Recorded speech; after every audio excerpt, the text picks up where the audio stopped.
Okay, so we're going to go over 3.2, which is called the formula for success.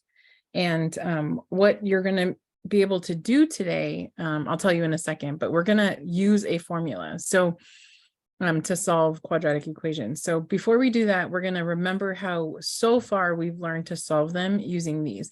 And I was peeking at some of your work. It looked pretty good, but I just want to make sure that we go over it fully so that everybody's on the same page. So the first thing is it says solve the equation by completing the square and using the inverse. So completing the square, do you remember this before? It was 3x squared. And so remember, I would draw this shape. And I would be like, okay, I need 3x squared. And I go like this. And I'm like, I need 3 of these. So I go like this. Oops, that's not what I wanted. Let's try again. There it goes. So I have 3x squared. Do you guys remember this?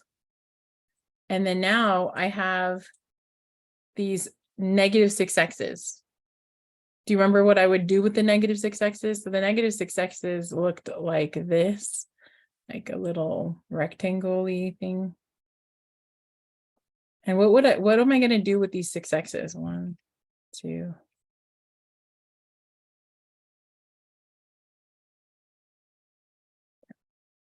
So what am I going to do with these 6x's? Anybody remember?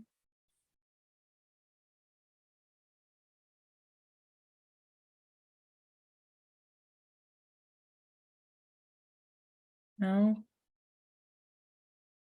Well, I'm going to place them into groups. Exactly. So I'm going to put one here, give one to you, and I'm going to give one to you. And I'm going to give one to you. Good? Everybody so far so good? Move this down a little bit more. You'll understand why. Okay, let me make this a tad smaller so you can see everything. Okay, so where do I put these 6x's, the rest of these 3? Where should I put the rest of these 3? Should I put them right next to it?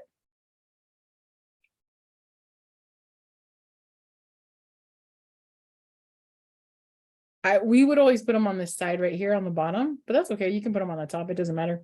So I'm going to rearrange these ones so that they go the other way. So I'm going to go here. And my hope is that they kind of look the same-ish. Right? And then put them there. So then I need 3 of these.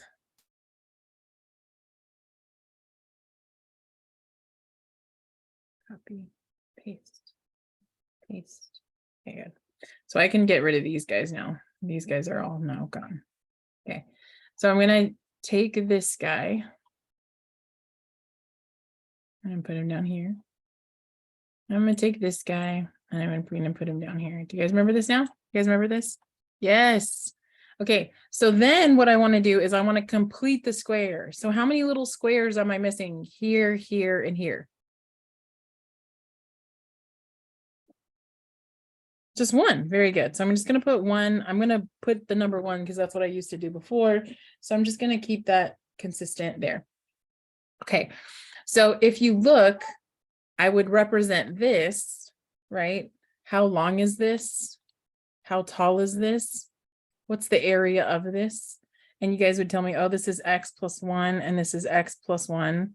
So therefore this is x plus 1 squared, which is equal to x squared plus 2x plus 1, except for here we're talking about minus, so I need to make all these guys minuses, right?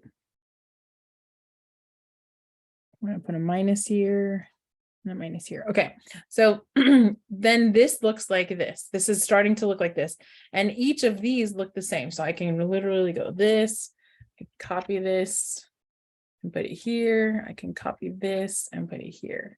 Right? So all 3 of these together, if I added this up, x squared plus x squared plus x squared, that's 3x squared, right? Negative 2x plus negative 2x plus negative 2x, that's negative 6x. Oh no, Miss Johnson. 1 plus 1 plus 1 is 3. But this is minus 4. So we need to figure out how to get from 3 to -4 so that it would look right. How do you get from 3 to -4 so it would be right?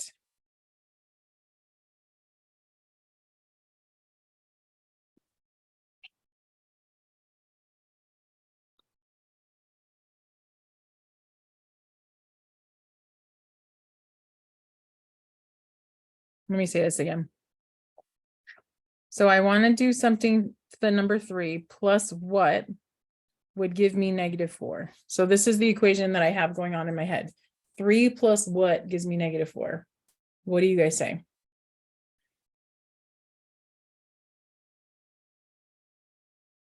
3 plus what? What are you guys missing right here? Come on. Yeah, it's a -7. Very good. So this -7 actually is really important because that's how we're going to balance kind of this equation. So what does that mean, Miss Johnson? So if I wanted to complete the square on this, notice here, this is my square. So I'm going to go 3. I have 3 of them. 1, 2, 3 of them. So I'm going to write 3 parentheses x minus 1 quantity squared, right? So that's equal to this, right? This is equal to, if you add all these together, right? We have 3 parentheses x squared minus 2x plus 1. Do you guys all see that? Which is equal to 3x squared minus 6x plus 3. But again, I don't want it to say 3. I want it to say -4. Notice this matches, 3x squared matches with 3x squared. -6x matches with -6x. But this 3, it's not a 3. It's supposed to be a -4. So do you guys all remember what we did? What did we do to balance it? What would we do to both sides to balance it? Yeah, very good. We would subtract 7. I'm just going to squeeze them in there to both sides. Because if I subtract 7, what does 3 take away 7? Oh, that's the -4. Yay! That's what we wanted. So this right here is our completed the square quadratic. That's that version. So let me write my answer over here. So over here goes 3 parentheses. No. There goes. 3 parentheses x minus 1 quantity squared minus 7 equals to 0. There you go. Okay, so that's me completing the square. Then it said solve the equation by using the inverse operations. Do you remember us talking a little bit ago about SADMAP? Remember we talked about SADMAP? So on the x side, so now we're done completing the square. So some of you are looking at this and you're like, man, Ms. Johnson, that looks like vertex form. Exactly, right? That's exactly what one of the purposes of completing the square is. Another one is to actually solve it. So let's solve this using SADMAP. So do you see any subtraction or addition on the x side? And someone says, yes, Ms. Johnson, I see -1 and -7. Yes, but that -1 is stuck in parentheses. So he's almost like hidden until we get to parentheses, okay? So we're going to take care of this -7. So how do you undo subtract 7? How do you undo subtract 7? How do you undo subtract 7? Everyone says.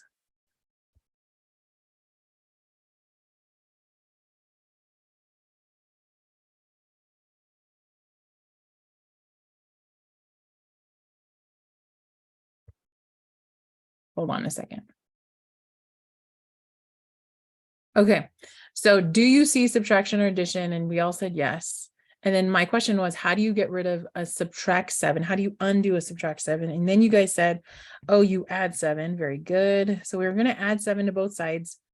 So we get 7 equals to 3 parentheses x minus 1 quantity squared, right? Uh-oh, it's not catching up to me. Hold on a second. Oh, it is. Yay, Ms. Johnson. No, it's not. Fickle little guy, isn't he? Okay. So, oh, there it goes. So then what we will do is then we'll look for multiplication and division on the x side. So do you see any multiplication on this side? Everyone says Yes. Very good. It's 3 times.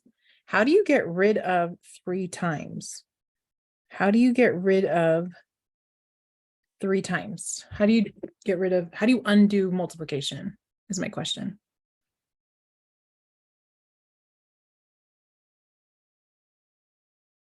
Very good. Yeah, we just divide, right? And so what are we going to divide by? We're going to divide by 3. I know it feels funny to divide this whole thing by 3, but it works. And I know it feels funny to leave our answer as an ugly fraction, but again, it works. Okay.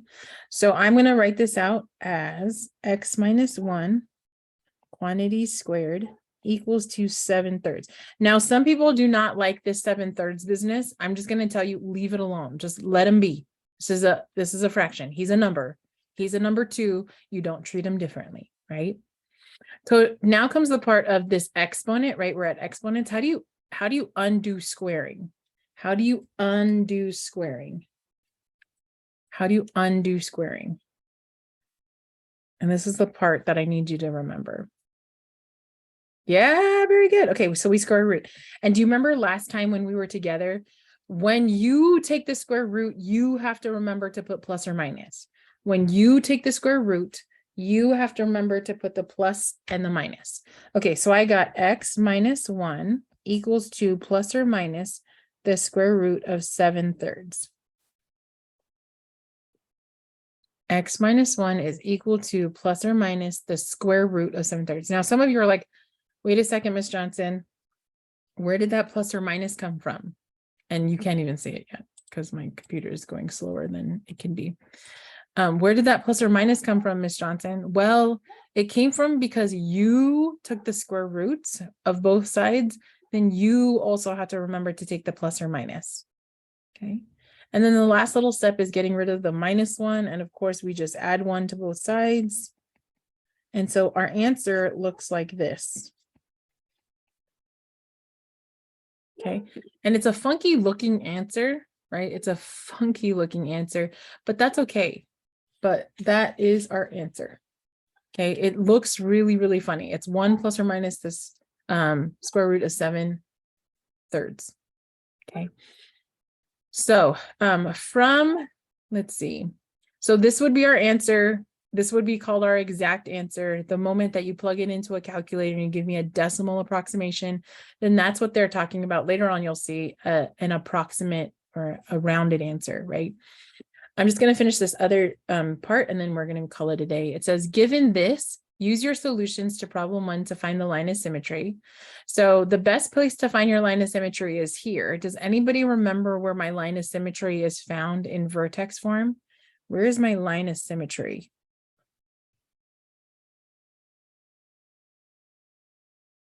Yeah, very good. It's x is equal to 1. Very good. And you could see that right here, right? You could see that inside your parentheses. Very good. And it says the distance from the line to the, from 1 to your x-intercepts. And so here are your x-intercepts right here. Okay. Here are your x-intercepts right here. So the distance is just this square root number. And you can actually see that, oops, you can actually see that using the graph. Okay. So really quick, I'm going to show you the graph of this, and then it'll also verify your answer. So when I graph this, I'm going to plug in this, and you'll see they overlap. So pay attention to when I plug this in. So I'm going to plug in 3x squared minus 6x minus 4. So that's that guy. And then I'm going to plug in this guy right here. And the reason why is because I want to verify that my answer is correct, right? And that's a big deal when it comes to you guys. So do you guys all see what happened when I entered this in? Where did the other guy go? Where did the other one go? Very good. It went behind it. Look, if I take this one out, he's right behind it. So that means I did a good job. So if this is your vertex here, here's your square, here's your 1 plus 7 square root of 7/3, and here's 1 minus the square root of 7/3, right? So this distance right here just as this square root of 7/3. Very, very good. All right.